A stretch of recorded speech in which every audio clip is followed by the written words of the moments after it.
Hello students, welcome to the channel Ashish Tiwari academy. आज की video के अंदर हम डिस्कस करने वाले हैं सीबीएसई बोर्ड क्लास 10th के स्टूडेंट्स के लिए होम साइंस सब्जेक्ट के 30 most important questions of 3 marks. 3 number के 30 क्वेश्चंस आज हम डिस्कस करने वाले हैं। ठीक है, ये क्वेश्चंस रहेंगे आपके प्रीवियस ईयर क्वेश्चंस, जो हमें ऐसा लगता है कि इस बार आपके एग्जाम में आ सकते हैं। पिछले 10 साल में एनालाइज करके हमें जो लगता है, जो क्वेश्चंस आपके एग्जाम में अभी आ सकते हैं, पूछे जा सकते हैं, वही क्वेश्चंस अभी हम डिस्कस करने वाले हैं। ठीक है, ये क्वेश्चंस बहुत ज़्यादा इंपॉर्टेंट होने वाले हैं। कोई भी इधर उधर की बात नहीं करेंगे आज हम। अगर आपको ऐसी ही और informative and exam related videos चाहिए तो आप जो है इस चैनल को सब्सक्राइब कर सकते हो। ठीक है, कमेंट सेक्शन में आप अपने रिव्यूज़ ज़रूर देना। आपके व्यूज़ हमारे लिए इम्पॉर्टेंट है। आपकी नीड्स को हमें केटर करना है। आपको जिस भी चीज़ की रिक्वायरमेंट हो आप कमेंट सेक्शन में ज़रूर लिखिए। हमारी पूरी कोशिश रहेगी कि आपको हर प्रकार का मटेरियल प्रोवाइड किया जाए। ठीक है, ताकि आप जो है आसानी से अपना एग्ज़ाम दे सकें।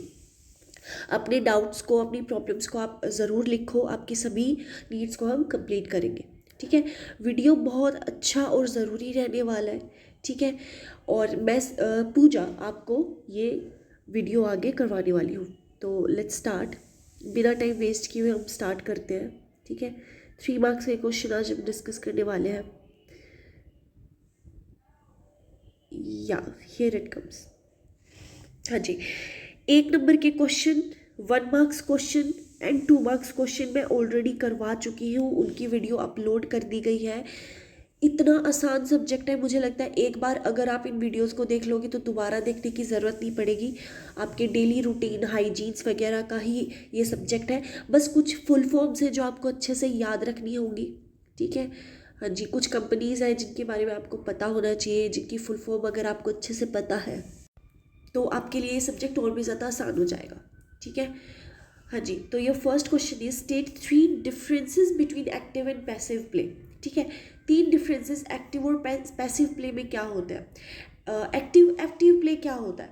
एक्टिव प्ले होता है जिसके अंदर आपकी फिजिकल एक्टिविटी होती है। भाई आप भाग रहे हो, चल रहे हो, दौड़ रहे हो, आपके शरीर को थकावट हो रही है। ठीक है, वो एक्टिव प्ले होता है।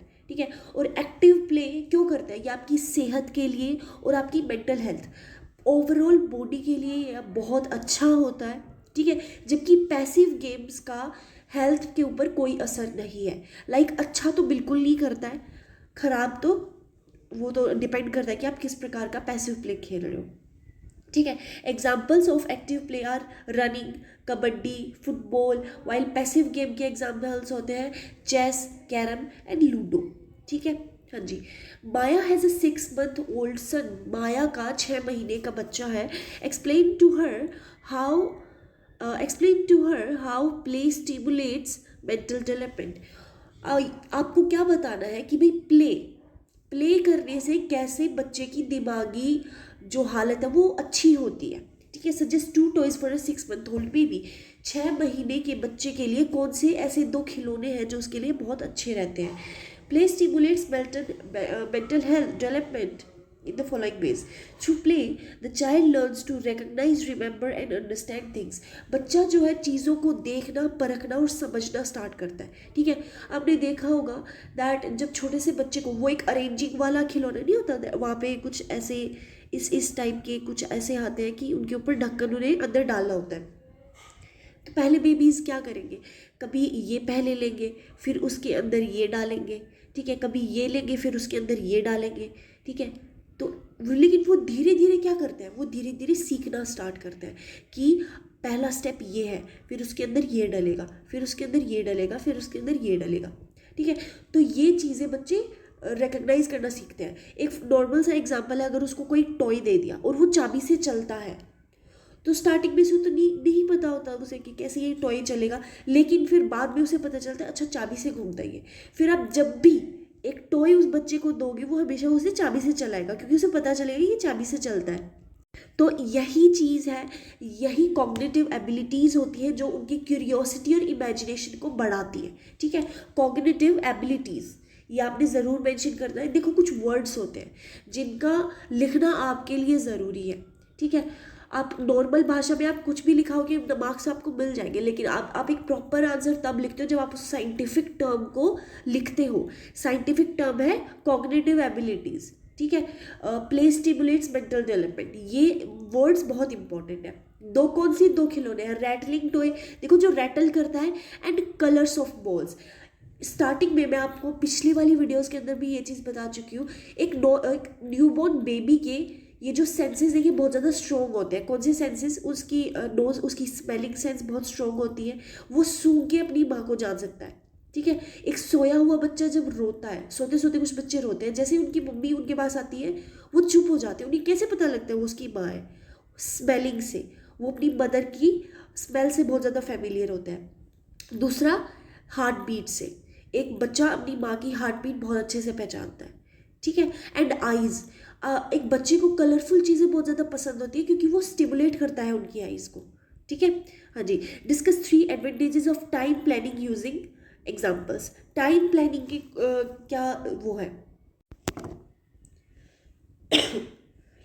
सॉरी, आपसे क्या पूछा गया? आपसे टाइम प्लानिंग के फ़ायदे पूछे गए हैं। ये पढ़ने की भी क्या ही ज़रूरत है, आप सबको पता है। अगर आप टाइम प्लान करोगे तो आपका काम टाइम से पूरा हो जाएगा, ठीक है। आपका स्ट्रेस कम हो जाएगा। अगर आप हर एक चीज़ के लिए डेजिग्नेटेड टाइम देते हो कि ठीक है मुझे आज मैं पढ़ने के लिए 3 घंटे अलग से निकाल के रखता हूँ और उस टाइम पर मैं पढ़ूंगा, ठीक है, और टाइम इज सेव्ड, आपका टाइम बच भी जाता है। हाँ जी, तो यही फ़ायदे होते हैं, और क्या फ़ायदे होंगे? Right 6 ways in which shopkeepers use faulty weight and measures। Shopkeepers, दुकानदार किस तरीके से कस्टमर्स के साथ धोखाधड़ी करते हैं, क्या करते हैं? यूजिंग अंडरवेट वेट्स को यूज़ कर सकते हैं। जैसे जो एक वेट होता है ना, वो लोहे का कुछ लोग यूज़ करते हैं, ऐसे हेक्सागन की शेप में होता है, उनके ऊपर वेट लिखा होता है, ठीक है।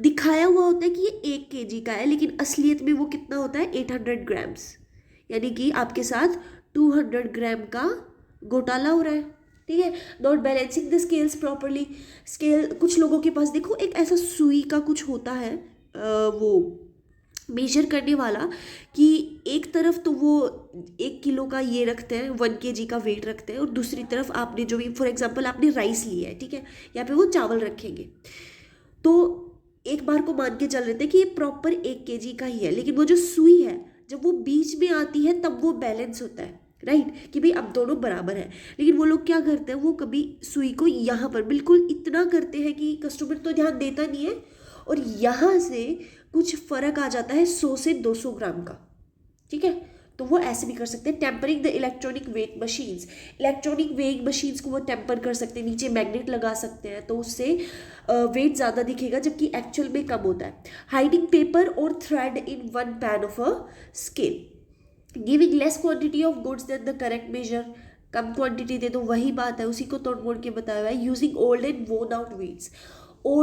वोन आउट वेट्स को भी यूज़ कर सकते हैं, क्योंकि ओवर द टाइम जब रस्टिंग के बाद जब भी किसी आयरन की चीज़ पे रस्ट लग जाता है तो उसकी जो वैल्यू वो कम हो जाती है, ठीक है, धीरे धीरे उसका वेट जो है वो डिक्रीज करने लग जाता है। रस्टिंग के बाद वो एक प्रोसेस होता है, तो वहाँ से भी वो लोग ऐसे टेम्पर कर सकते हैं। 1 year old मृदुल 1 साल का बच्चा constantly inspects his toys by taking them apart और ब्रेकिंग देम, वो अपने खिलौनों को तोड़ता मरोड़ता रहता है, ठीक है। What type of play this is, ये किस प्रकार का प्ले है? Also name the 4 other type of plays।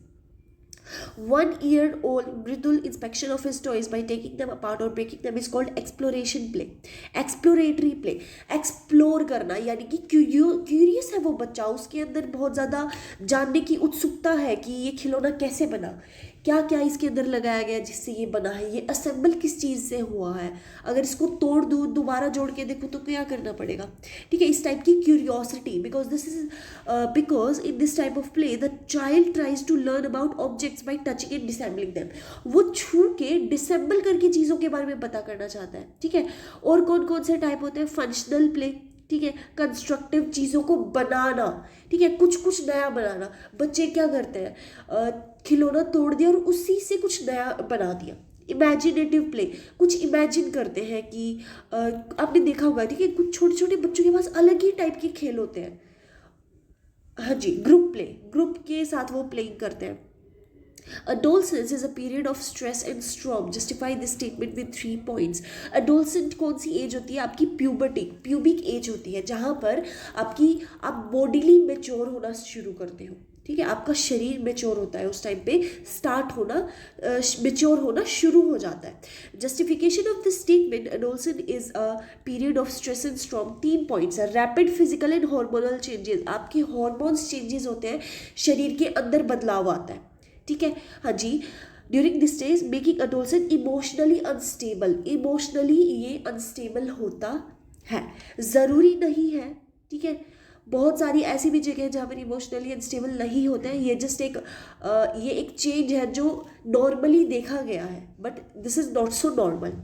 Adolescent tries to establish their identity which leads to confusion, self doubt and stress. उस टाइम पे सभी को अपने आप को प्रूव करना है किसी न किसी तरीके में, तो वो प्रूव करने के चक्कर में कुछ कंफ्यूज हो जाते हैं, कुछ लोगों को खुद पे ही डाउट होता है, कुछ स्ट्रेस हो जाते हैं। The pressure of studies, career and social expectations put them under mental stress. पढ़ाई करनी है, करियर बनाना है, नौकरी लगनी है, पापा ये चाहते हैं, मम्मी ये चाहती है, सबकी एक्सपेक्टेशंस इतनी ज़्यादा हो जाती है कि वो मेंटली स्ट्रेस हो जाते हैं, ठीक है, हाँ जी। What 6 things should a mother keep in mind while preparing the tiffin of her 10-year-old school-going daughter? Ragini 10 साल की बच्ची है, उसकी मम्मी को क्या चीज़ें ध्यान में रखनी चाहिए उसकी बच्ची का खाना पैक करने से पहले? क्या चीज़ें ध्यान रखनी चाहिए? जो टिफ़िन है, जो उसका खाना है, जो उसकी डाइट है, वो न्यूट्रिशियस होनी चाहिए भाई, प्रोटीन भी हो, वाइटामिन भी हो, मिनरल्स भी हो, ठीक है, सारी चीज़ें उसके अंदर होनी चाहिए। The food should be according to the child's age and taste, उम्र और टेस्ट के अकॉर्डिंग खाना होना चाहिए, क्योंकि अगर टेस्टी नहीं है तो नहीं खाएंगे, चाहे कितना भी अच्छा खाना क्यों ना हो। The food should be prepared in a clean and hygienic manner, भाई साफ़ सुथरा चीज़ों में खाना बनना चाहिए, जैसे कढ़ाई साफ़ होनी चाहिए जहाँ पे, ठीक है, जिसके अंदर खाना बनाया जा रहा है। The tiffin should be light, easy to digest and fresh, कोई भी एज हो, खाना हमेशा इजी टू डाइजेस्ट होना चाहिए। जो भी खाना बहुत ज़्यादा फ्राइड है, ठीक है, बहुत ज़्यादा उसकी मतलब कि बहुत ज़्यादा उसको उबाला गया है, तो उस खाने की न्यूट्रिशियल वैल्यू बहुत कम हो जाती है, ठीक है। अब नो मैटर वो कितना ही टेस्टी हो, उसके अंदर आपको किसी भी प्रकार का शरीर को फ़ायदा नहीं हो रहा है उस खाने से, आपकी बॉडी को, और जिस खाने से बॉडी का फ़ायदा नहीं होता है वो हमारे लिए नुकसानदायक होता है, ठीक है। The food should B package attractively so that the child Yeats happily, अब बच्चा है उसको खिलाना है तो कुछ टेस्टी तो दिखाना पड़ेगा। Include fruits and healthy snacks instead of junk food, junk खिलाने की बजाय फ्रूट और हेल्दी स्नैक्स खिलाओ। Describe any 3 ways to provide nutritious food to Sakshi at low cost, सस्ते तरीके से साक्षी को कौन सी 3 चीज़ खिलाएं जो न्यूट्रिशियस भी हो। Buying seasonal and local food items, ये बेस्ट वे है। सीजनल फ्रूट्स हमेशा सस्ते होते हैं, ठीक है, अगर अभी के टाइम पे ऑरेंजेस चल रहे हैं तो ऑरेंजेस सस्ते होंगे, correct. Seasonal fruits and vegetables are both cheaper and more nutritious. Prioritize home cooked meal, घर का खाना is cheaper and healthier than eating out, हाँ जी। हालांकि मॉडर्न स्टडीज़ के हिसाब से home cooked food is not so cheap क्यों है? क्योंकि हम अपनी मदर की जो वेजेस हैं उनको काउंट नहीं करते हैं, क्योंकि हमारी मदर हमारे लिए फ्री में काम करती है, तो हमें लगता है home cooked food is cheap and it is not, ठीक है। यही घर का खाना अगर आप किसी रेस्टोरेंट में जाके खाओगे then it will be very expensive for you, क्योंकि या दैट्स वाई। तो चीप आप लिख सकते हो, आपकी बुक्स के हिसाब से चीप हो सकता है ये, but it is not so cheap. Plan meals properly, अच्छे से मील्स को प्लान किया जाए। Suchita needs to starch her cotton sari, Suchita को अपनी कॉटन की साड़ी को स्टार्च करना है। Tell her about 2 substances use for starching के लिए कौन से 2 सब्सटेंसेज वो यूज़ कर सकती है। Explain in the proper method of starching clothes to her. 2 substances used for starching, rice starch, arrowroot and corn starch। हाँ जी, सबसे पहला सवाल क्या बनता है भाई, साड़ी को स्टार्च क्यों करना है? देखो, साड़ी बन गई है, धागे से बनती है कोई भी फैब्रिक, ठीक है, लेकिन वो धागा उसी प्लेस पर रहे। आपने कभी देखा होगा दैट अगर आप वैसे नॉर्मली एक धागे को यूज़ करके आप कोई भी चीज़ बनाना वो बहुत ज़्यादा ढीला ढीला रहेगा, ठीक है। उसके अंदर जो यहाँ पे जो स्पेस है इसको कवर करने के लिए स्टार्च का यूज़ किया जाता है। इससे क्या होता है, फैब्रिक स्टिफ हो जाता है, क्रिस्प हो जाता है, अपीयरेंस और उसकी शेप अच्छे से रहती है। आपने साड़ीज़ को देखा है, उनको प्रेस करने के बाद वो बिल्कुल स्लीक उनकी अपीयरेंस होती है। ऐसा क्यों होता है? क्योंकि वो स्टिफ होते हैं नेचर के अंदर, ठीक है। वो जो धागा है वो स्टिफ हो जाता है, वो एक जगह पे रहता है, जिससे फिर साड़ी बनती है, ठीक है। तो इसीलिए कपड़ों को स्टार्च किया जाता है। अब किस प्रकार का स्टार्च, देखो हर टाइप के कपड़े के लिए एक अलग स्टार्च यूज़ किया जाता है। सिल्क के लिए अलग मटेरियल यूज़ किया जाता है उसको स्टिफ बनाने के लिए, ठीक है। कॉटन का अलग होता है, वुल का अलग होता है। तो कॉटन के लिए हम राइस स्टार्च और एरोरूट स्टार्च या फिर कॉर्न स्टार्च को यूज़ करते हैं। Proper method of starching clothes. Yes, so the 10th question is Rashmi wants to wash her white cotton dupatta at home. रश्मि अपने घर पे अपना सफ़ेद दुपट्टा धोना चाहती है। Name 2 reagents necessary for washing clothes. Also state one characteristic of each reagent. ठीक है, देखो किस किस चीज़ से वो धो सकती है, सोप से और डिटर्जेंट से, ठीक है। Soap, it is made from natural fats and is use for removing light stains. हल्के दाग को हटाने के लिए हम साबुन यूज़ करते हैं। It leathers well even in hard water. Hard water के अंदर भी जो डिटर्जेंट है वो अच्छे से लेदर करता है और जल्दी से जल्दी डर्ट को साफ कर देता है।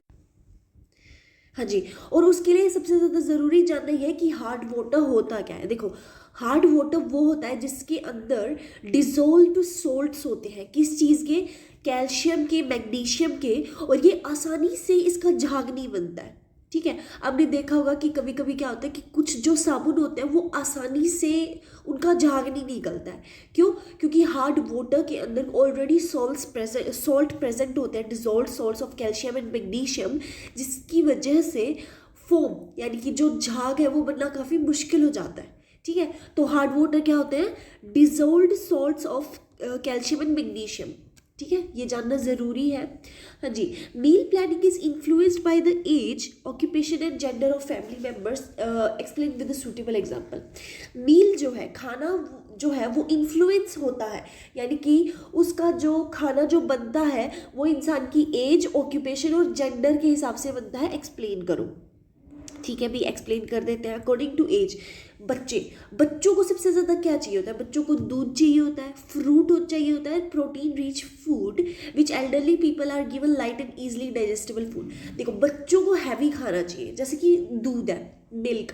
अगर मिल्क आप प्योर फॉर्म में देखोगे तो मिल्क काफ़ी हैवी होता है, ठीक है। और छोटे बच्चे बहुत ज़्यादा दूध क्यों पीते हैं? क्योंकि वो बहुत ज़्यादा एनर्जेटिक होते हैं, ठीक है। उनकी एनर्जी को मेंटेन रखने के लिए, उनकी जो कमी है उसे पूरा करने के लिए उन्हें दूध पीना पड़ता है, काफ़ी ज़्यादा उनको दूध दिया जाता है। लेकिन आपने देखा होगा जैसे जैसे कुछ लोग बड़े होते हैं वो लैक्टोज इंटॉलरेंट हो जाते हैं, यानी कि उनके शरीर में जब वो दूध पीते हैं तो उनको जो है वो गलत असर करने लग जाता है, क्योंकि अब उनकी बॉडी जो है इतना ज़्यादा प्रोटीन रिक्वायरमेंट नहीं है। दूध से जो भी आपको पौष्टिक तत्व मिलते हैं वो उनका शरीर डाइजेस्ट नहीं कर पा रहा है। क्यों नहीं कर पा रहा है? क्योंकि वो उतनी मेहनत नहीं कर रहे हैं, ठीक है। आपने देखा होगा कि आज भी जो एथलीट्स होते हैं वो बहुत ज़्यादा दूध पिएंगे, वो बहुत ज़्यादा वो कार्बोहाइड्रेट्स भी बहुत ज़्यादा खाते हैं, वो चपाती चावल काफ़ी ज़्यादा मात्रा में खाते हैं, वो बादाम काफ़ी ज़्यादा मात्रा में खाते हैं। हालांकि एक नॉर्मल इंसान को बादाम एक दिन में 3 से 4 लेना बता रखा है, बट वो 50, 60, 70 इतने बादाम खाते हैं। क्यों खाते हैं? क्योंकि उनकी बॉडी के अंदर रिक्वायरमेंट है, ठीक है। एथलीट्स के लिए ये कार्बोहाइड्रेट, जैसे आज के टाइम में बहुत सारे लोग अवॉइड करते हैं, even carbohydrate is a good source of energy, ठीक है। तो बच्चों के लिए हैवी मील होती है, फ्रूट्स और मिल्क से प्रोटीन रिच होते हैं, लेकिन जो एल्डरली है उनके लिए हल्का खाना बनाया जाता है, जैसे खिचड़ी हो गई, दलिया हो गया, ठीक है। अकॉर्डिंग टू ऑक्यूपेशन के अकॉर्डिंग क्यों? Providing more energy to individuals. भाई जो पूरे दिन काम करते हैं, जो सुबह 9 से लेके शाम के 5 बजे तक काम करते हैं, उनका डाइट अलग होता है, ठीक है, क्योंकि उन्हें फिजिकल वर्क भी करना पड़ता है, उन्हें मेंटल वर्क भी करना पड़ता है, ठीक है। तो उनके लिए ज़्यादा ब्रेड, राइस, लेंटिल्स, ठीक है। तो उनको ऑफिस वर्कर को ज़्यादा कार्बोहाइड्रेट्स की ज़रूरत होती है।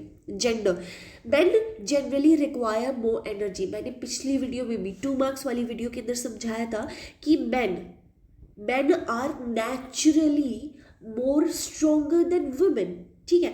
एक पतला सा, बिल्कुल पतला सा 32 ईयर मेल जो है 5 रोटी खाता है, ठीक है, फॉर एग्जाम्पल 5 रोटी खाता है, एंड 32 ईयर फीमेल जो कि काफ़ी, ये बिल्कुल दुबला है, and this female is like quite healthy, ठीक है, हम मोटी भी कह सकते हैं, बट वो मैक्स टू मैक्स 4 रोटी खा पाती है।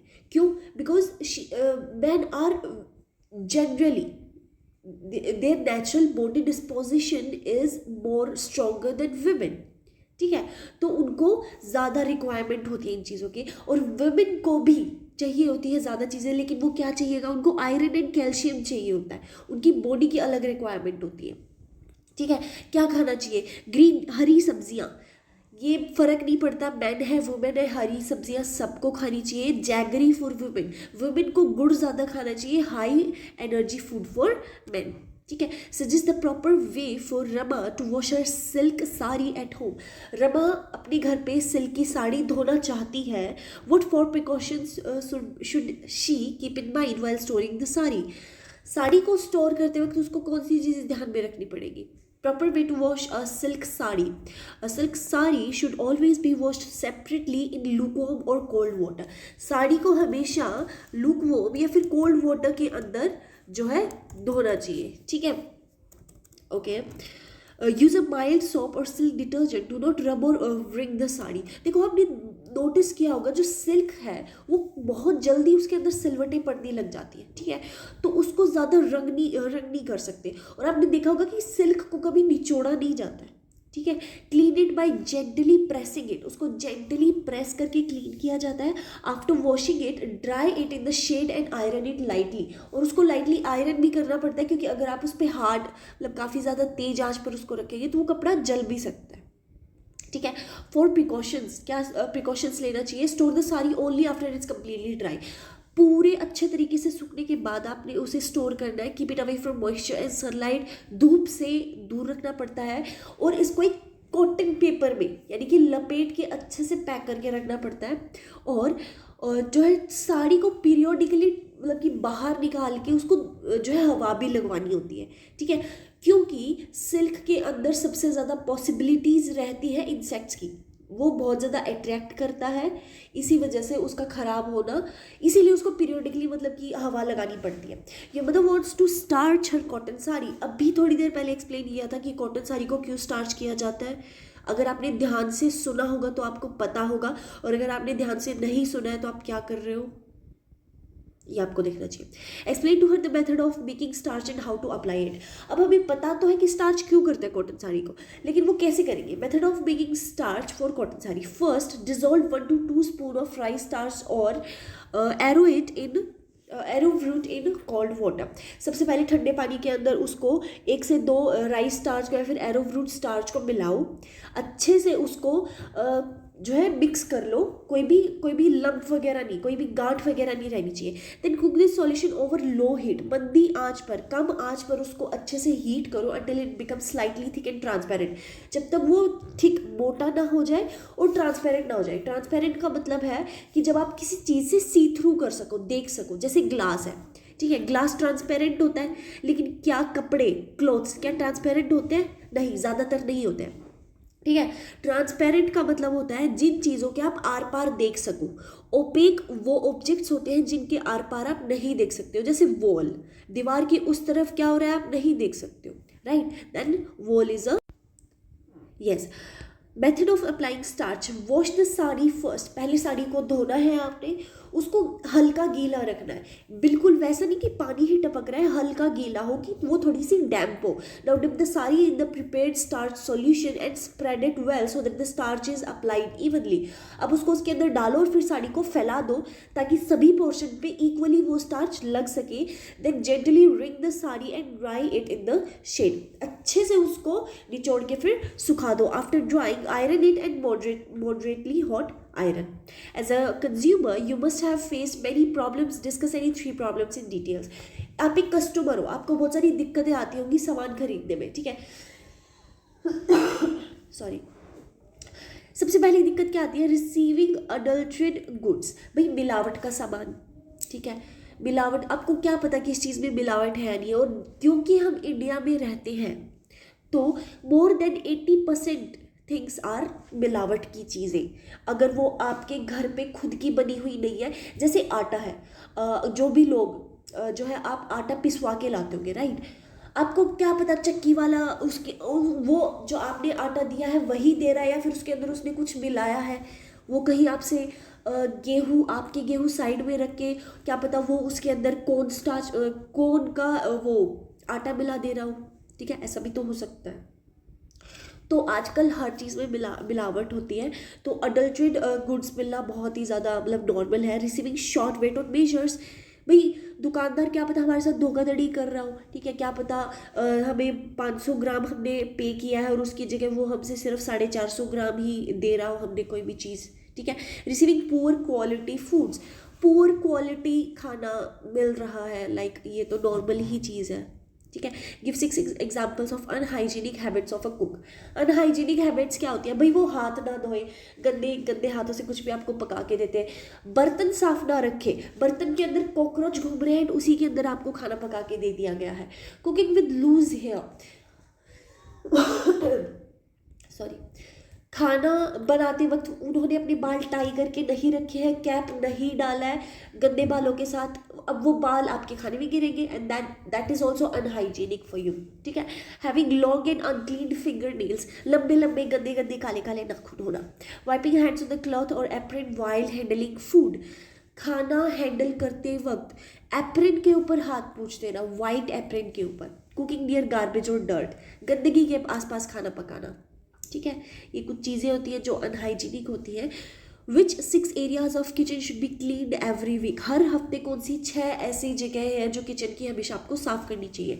काउंटर एंड टेबल, ये तो आपको डेली साफ करना चाहिए, बट वीकली में भी आप इसे लिख सकते हैं। सिंक एंड टैप्स, टैप्स को भी आपको हर हफ्ते साफ करना चाहिए, क्योंकि आप उन्हीं पर अपनी उंगलियां लगाते हैं, आपकी मम्मी उन्हीं पर हाथ लगाती है, फिर वहीं से डायरेक्टली वो कोई भी खाना पकाती है, राइट? अब हमारी मदर्स को इतनी नॉलेज नहीं है कि टैप्स के ऊपर भी ऑर्गेनिजम्स होते हैं, तो ये चीज़ आपको बतानी चाहिए, and it is your duty कि आप जो है टैप्स को और सिंक को साफ करो। रेफ्रिजरेटर एंड कबर्ड्स, रेफ्रिजरेटर को भी साफ रखना चाहिए, उसी के अंदर तो खाना डलता है। किचन फ्लोर ऑब्वियसली साफ रखना चाहिए आपको। बर्तन तो साफ होने ही चाहिए। एंड स्टोरेज एरिया, जहाँ पर भी आप अपना खाना स्टोर करके रखते हो, ये वो वाला स्टोरेज नहीं है फ्रिज वाला, ये आपकी शेल्फ्स है या फिर आपका जो स्टोर रूम है जिसके अंदर आप अपना पेंट्री जिसे कहते हैं, जहाँ पर आप अपना खाना रखते हो, ठीक है? वो साफ रखना चाहिए। Aruna's friend often pressure her to drink alcohol against her will, Aruna के दोस्त उसे ज़बरदस्ती शराब पिलाना चाहते हैं। She doesn't know what to do, उसे नहीं पता क्या करना चाहिए। इफ़ यू वर अरुणा, अगर आप अरुणा की जगह होते तो आप क्या करते? Also explain the reason for your decision का रीज़न भी दो, ऐसा क्यों करते? अगर मैं अरुणा होती, मैं शराब नहीं पीती despite the pressure from my friends, मेरे दोस्त मुझे चाहे कितना भी ज़बरदस्ती कर ले, मैं शराब नहीं पीऊँगी, ठीक है? आपके दोस्त आपको कितने भी प्यार से जहर खिलाएं, आप नहीं खाएंगे ना, आपको पता है उसको खाने से आपकी जान चली जाएगी। तो बिल्कुल वैसे ही किसी भी दिमाग वाले इंसान को पता है कि कोई मेरा कितना भी अच्छा दोस्त क्यों ना हो, अगर वो मुझे गलत चीज़ खिला रहा है तो वो मेरा अच्छा दोस्त नहीं है, वो हमारे बारे में फिर बुरा चाहता है, इसीलिए तो वो हमें शराब पिला रहा है, ठीक है? शराब पिलाने वाले कभी दोस्त नहीं होते हैं, पहली बात तो ड्रिंकिंग अल्कोहल हार्मफुल है आपकी हेल्थ के लिए, आपके लीवर के लिए ख़राब है, लीवर आपका ख़राब होगा, बॉडी सिस्टम आपका ख़राब होगा, और एक बार लीवर ख़राब हो गया तो लाइफ में कभी अच्छे से नहीं हो पाएगा। जिनको लीवर की प्रॉब्लम है कभी उनके बारे में रिसर्च करना। मेरे खिलाफ जाकर वो मुझे ज़बरदस्ती पिला रहे हैं। It impairs my ability to maintain my safety, शराब पीने के बाद आपके सेंसेस लो हो जाते हैं, आपका माइंड जो हाई अलर्ट पे रहता है। आपने देखा होगा कि कभी कभी ऐसा होता है कि आप अपने घर पे बहुत आसानी से आप सो जाते हो, लेकिन जब आप एक नई जगह पे जाते हो तो आप नहीं सो पाते हो, ठीक है? क्यों नहीं सो पाते हो? क्योंकि आपका माइंड हाई अलर्ट पे रहता है, ठीक है? उसके लिए वो जगह अनफेमिलियर है, तो उसका वहाँ पे रिलैक्स होना मुश्किल हो जाता है। लेकिन उसी इंसान को किसी भी सुनसान सड़क पे ले जाके शराब पिला दो, वो कहीं पे भी नाली के अंदर लेटा हुआ आपको मिलेगा, ठीक है? तो make sound decisions, sound decisions नहीं बना पाते हो आप लोगों के सेंसेस कम हो जाते हैं, कहाँ क्या कुछ हो रहा है कुछ नहीं पता लगता है, जो कि खतरनाक भी साबित हो सकता है, ठीक है? State 3 benefits of time management, अभी तो थोड़ी देर पहले एक्सप्लेन किया था कि चीज़ें टाइम पे कंप्लीट होती हैं, स्ट्रेस कम होता है, आपका समय बच जाता है, ठीक है। 3 benefits of energy management. Energy management से क्या होगा भाई, आपको पता है फॉर एग्जाम्पल कि आपको जो है ए जगह से बी जगह पे जाना है, ठीक है, और आपके पास 2 रास्ते हैं, एक तो ये है पूरा हाईवे के लेकर, एक है डायरेक्ट शॉर्टकट। तो आपको तो पता है कि शॉर्टकट लोगे तो टाइम भी कम लगेगा और जल्दी भी पहुंच जाओगे। तो यही होता है एनर्जी मैनेजमेंट। अब जो काम आसानी से हो सकता है उसके लिए क्यों इतना मेहनत करना, ठीक है, मेंटल एग्जॉशन क्यों करना, वर्क एफिशिएंसी इंक्रीजेज। अब क्योंकि एनर्जी सही जगह पे लग रही है तो आपका काम भी अच्छा होगा और हेल्थ भी अच्छी रहेगी। Suggest the 3 ways to cook in your school canteen to retain nutrition while preparing various dishes। कौन से ऐसे 3 तरीके हैं जिससे आपकी स्कूल की कैंटीन के अंदर न्यूट्रिशन रिमेन, मतलब कि खाने के अंदर न्यूट्रिशन रह जाता है। Cooking at the right temperature, सही टेम्परेचर पर कुकिंग होनी चाहिए। आप सभी जो भी स्टूडेंट्स हैं जिन्होंने अच्छे से बायोलॉजी यूजुअली अगर होम साइंस आपने अच्छे से पढ़ा है तो एक चीज़ हमेशा कहा जाती है कि जो खाना है, जो वेजिटेबल्स हैं, उनको प्रॉपरली कुक नहीं करना चाहिए। अब बिल्कुल भी उनको उबाला नहीं जाना चाहिए, उनको थोड़ा बहुत कच्चा रखना चाहिए, ठीक है। उससे क्या होता है कि जो न्यूट्रिएंट्स हैं आपके वेजिटेबल्स में वो प्रिजर्व रहते हैं, ठीक है, उनकी जो हेल्थ क्वालिटी है वो बहुत अच्छी रहती है और आपकी बॉडी के अंदर जाकर वो बहुत ज़्यादा फ़ायदेमंद जाकर वो साबित होती है, ठीक है। इसीलिए कभी भी आपने किसी भी जो है ट्रेडिशनल जगह पे आप जाके देखोगे, आपको कभी भी कोई सीटी मरवाते नहीं दिखेगा। आज के टाइम में कुछ भी कुकर के अंदर डाल के सीटी मरवा दो, which is not at all healthy, ठीक है, क्योंकि प्रेशर से वो चीज़ हो रही है, वो अच्छे से ना तो वो पकी है और आपका न्यूट्रिशन भी सारा गायब हो चुका है।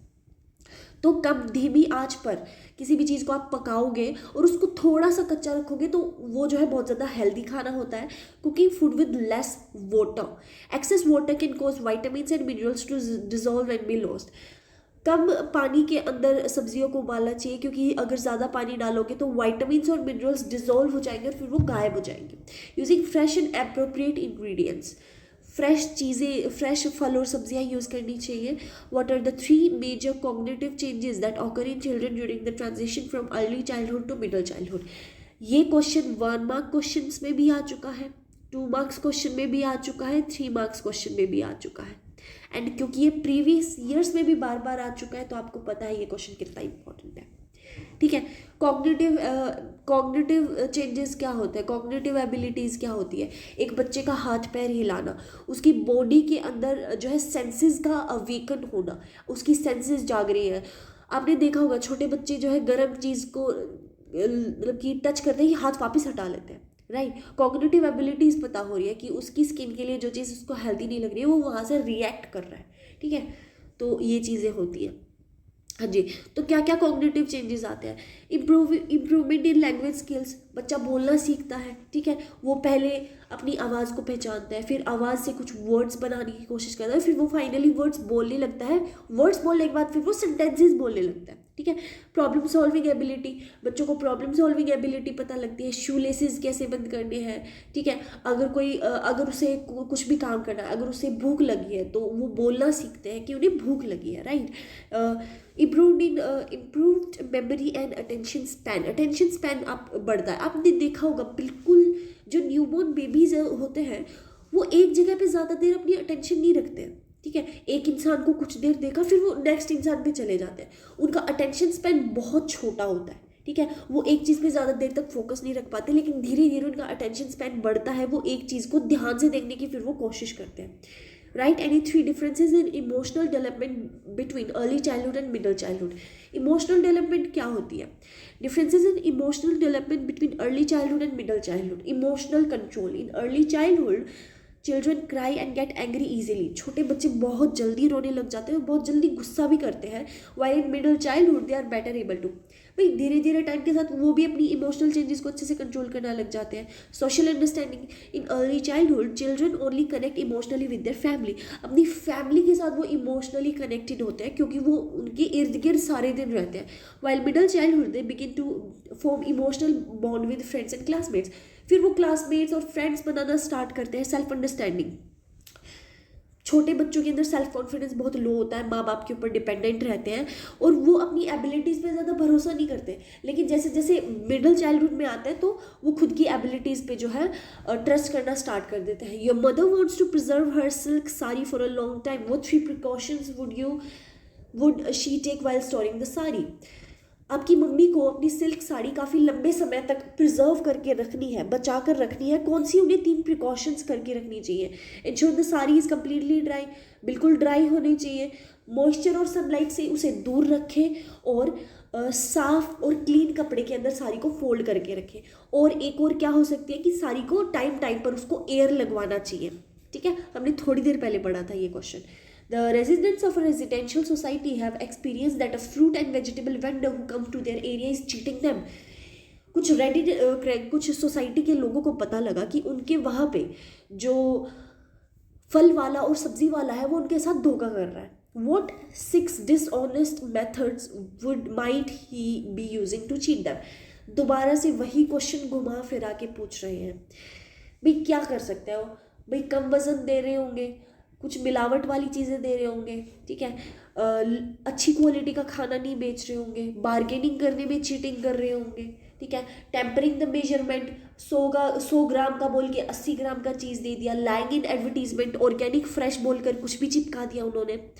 ठीक है, Zainab has change her job from night shift to the morning shift. Night से मॉर्निंग शिफ्ट में जैनीब की जॉब आ चुके हैं। You have suggested that she create a time management plan for her new work schedule. Explain the different steps of time management to her. List बनाओ क्या क्या चीज़ें हैं, ठीक है, डेली आपको क्या काम करना होता है, प्रायोरिटी वाला कौन सा काम है कि भाई ये तो होना ही होना चाहिए, है ना, अर्जेंट काम कौन सा है, allocating and adhering to time. भाई हर टास्क के लिए एक टाइम होता है। जॉब के लिए 8 घंटे रख दिए, सोने के लिए 8 घंटे रख दिए, बाकी 8 घंटे में नहाना धोना, personal time, rest and personal development के लिए उसे क्या क्या करने चाहिए, तो हर एक चीज़ के लिए उसको स्पेसिफिक टाइम देना पड़ेगा। Mrs and Mr Kumar have to prepare and serve food for the guest at their daughter's birthday party. बेटी की पार्टी में मिस्टर एंड मिसेज कुमार को खाना सर्व करना है।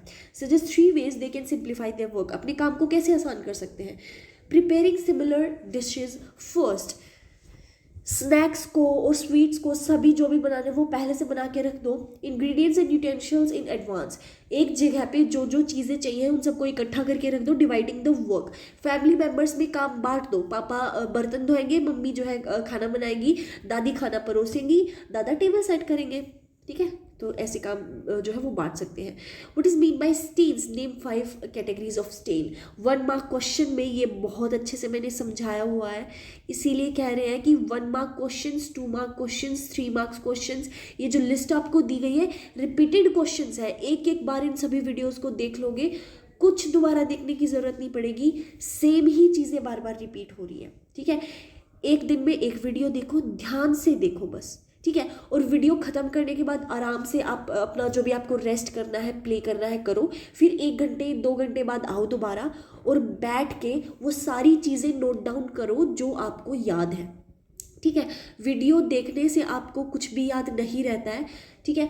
पढ़ने और समझने के बाद एक पेपर लेके खाली बैठ जाओ और फिर लिखो जो जो आपको याद आ रहा है। जिस चीज़ को आप स्ट्रगल करते हो रिकॉल करने में, वही चीज़ें आपको याद रहती हैं, ठीक है। तो ये चीज़ें आपको प्रैक्टिस के साथ साथ आएंगी।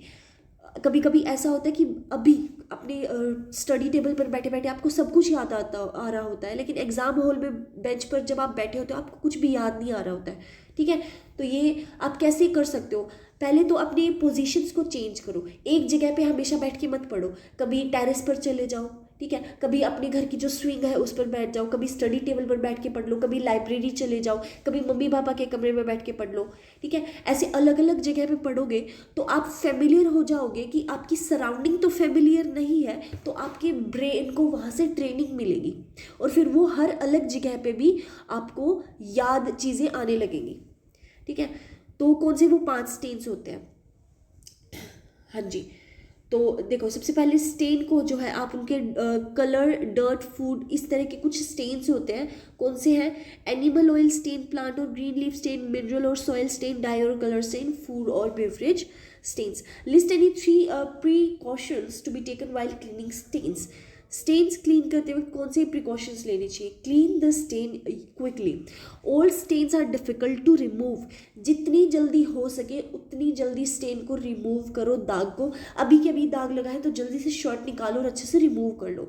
Use the appropriate cleaning agent. इतनी आपको समझ होनी चाहिए कि अगर ऑयल स्टेन है तो हार्ड वाटर एंड डिटर्जेंट आपको नहीं यूज़ करना चाहिए। सोप से जल्दी जल्दी धो लो, वो जल्दी से जल्दी उतर जाएगा। रब जेंटली। विगरसली रब करने से स्टेन फैल जाता है, तो धीरे धीरे उसको करो ताकि आपका फैब्रिक भी ना फटे। Describe how play is important in a child's growth and development. Give 3 reasons. Play, नाटक का छोटे बच्चों की लाइफ में क्यों ज़रूरी है और 3 कारण दो क्यों करना चाहिए। Helps in physical development. Body उनकी काफ़ी ज़्यादा स्ट्रेंथ, बोन्स मसल्स, एंड्योरेंस ये सब बढ़ता है। Promotes mental development. ठीक है, बच्चे सोचना शुरू करते हैं, उनकी क्रिटिकल थिंकिंग बढ़ती है, डिसीजन मेकिंग, कॉन्सेंट्रेशन एबिलिटीज़ बढ़ती है। Social and emotional development. ठीक है, टीम वर्क करते हैं बच्चे, ग्रुप बनाकर खेलते हैं, एक दूसरे के साथ बैठकर चीज़ें समझना शुरू करते हैं, एक दूसरे के साथ कोऑपरेट करते हैं। तो ये सब चीज़ें जो है सोशल बिहेवियर के अंदर आती है और उनकी मदद करती है। Discuss any 3 factors that influence meal planning. Meal planning के लिए क्या क्या चीज़ें ज़रूरी है? उम्र क्या है, ऑक्यूपेशन और एक्टिविटी क्या है, जेंडर क्या है, ये हम पहले भी डिस्कस कर चुके हैं। ठीक है, adolescent and adult, children, the elderly have different nutritional needs. हर एक की शरीर की अलग मांग होती है। ठीक है, किसी को प्रोटीन ज़्यादा चाहिए, किसी को फाइबर ज़्यादा चाहिए, किसी को हल्का खाना चाहिए। ठीक है, occupation and activity. People engage in physically demanding work. भाई जिनका फिजिकली डिमांडिंग वर्क होता है, जैसे कोई मजदूर होता है, तो उनको आप उसको हाई शुगरी फूड चाहिए। ठीक है, जो ये आपने मजदूर लोग देखे होंगे वो काफ़ी ज़्यादा मीठा खाते हैं। आपको पता है वो क्यों खाते हैं? Because sugar is a source of energy. Instant spike body को मिलता है, इंस्टेंट उनकी बॉडी के अंदर एनर्जी आती है। ठीक है, तो वो एक रीज़न होता है, इसीलिए वो लोग ज़्यादा मीठा खाते हैं, लेकिन वो कभी बीमार नहीं होते हैं क्योंकि वो जितना खा रहे हैं उससे ज़्यादा वो वर्क भी कर रहे हैं उस चीज़ के लिए। ठीक है, हाँ जी। Gender, man and women have different body. उनकी नीड्स अलग होती हैं। किसी को प्रोटीन ज़्यादा चाहिए तो किसी को आयरन और कैल्शियम ज़्यादा चाहिए। हर किसी की बॉडीली नीड्स अलग अलग होती हैं। ठीक है।